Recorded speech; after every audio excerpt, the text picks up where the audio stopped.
If I could make you impossible to hurt, would you take it? No shame replaying in your head at 2 a.m. No heartbreak that hollows you out.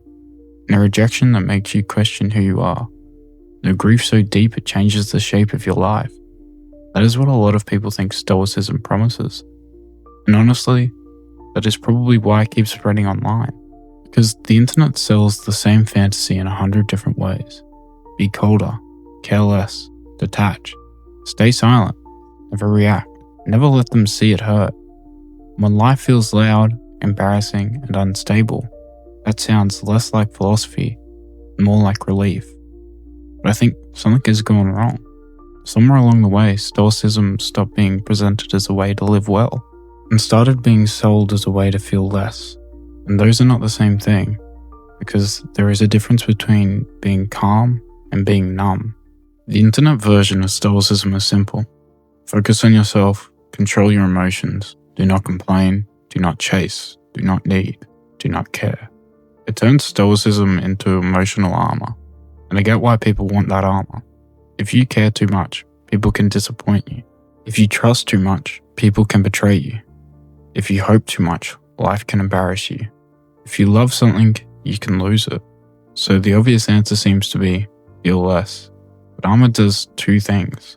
It protects you from being wounded, and it changes what can reach you. That is the part people skip.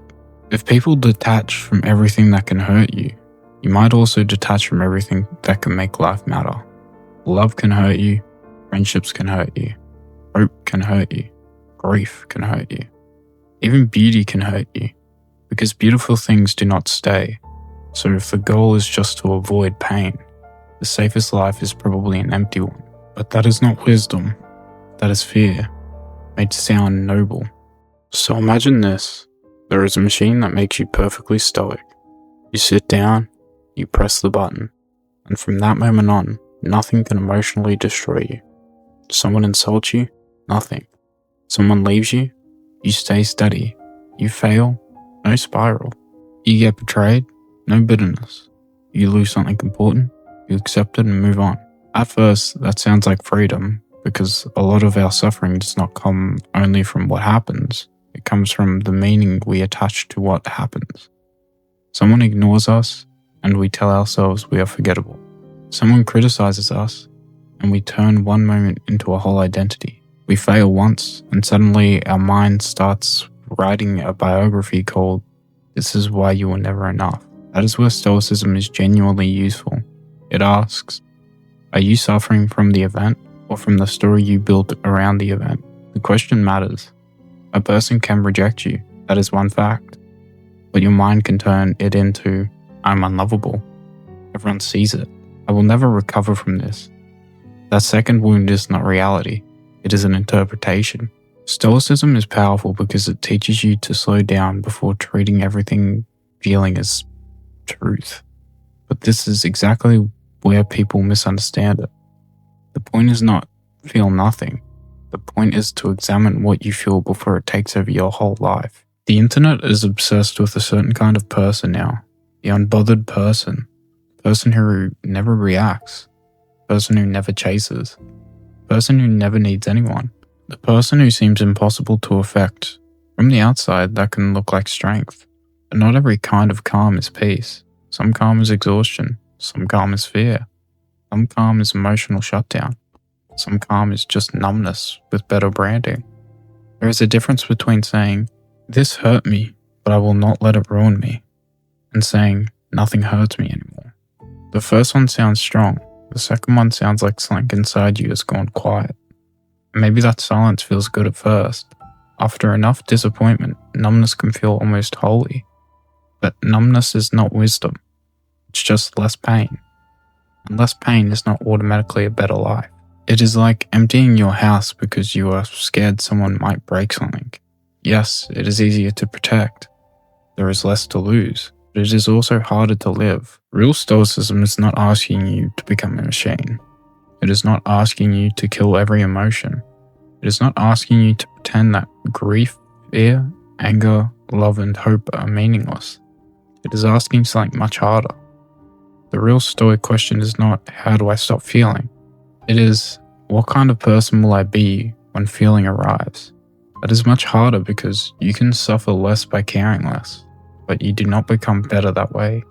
You just become harder to reach. Think about grief. If someone you love dies, the cheap internet version of Stoicism sounds almost inhuman. Death is natural. It was outside your control. Accept it and move on. But that is not the interesting version. The interesting version says, the pain is real. This loss matters. But do not let grief turn into hatred of reality. Do not let this pain make you abandon your character. That is a much deeper challenge. The stronger version of Stoicism says, feel it, but do not hand your whole life or character over to it. Grief, but do not become bitter. Feel fear, but do not become dishonest. Feel anger, but do not let it turn you cruel. Feel pain, but do not build your identity out of it. That is not an emotional suppression. That is emotional discipline. And I think that difference is the entire video. So let's go back to the button. Would you press it? Part of me understands why someone would. Remove the overthinking, remove the shame, remove the panic, remove the fear of losing people, remove the part of you that is too affected by the world. But I think the price is too high, because some pain is not just damage, some pain is evidence. Evidence that you cared, evidence that something mattered, evidence that you were still open enough to be changed. Stoicism was never about feeling nothing. It was never about becoming cold enough that life could not touch you. The better version is harder than that.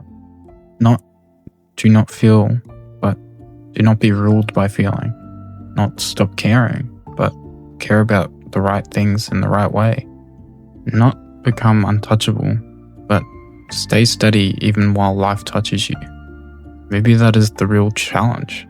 Not becoming impossible to hurt, but becoming someone who can be hurt without being empty.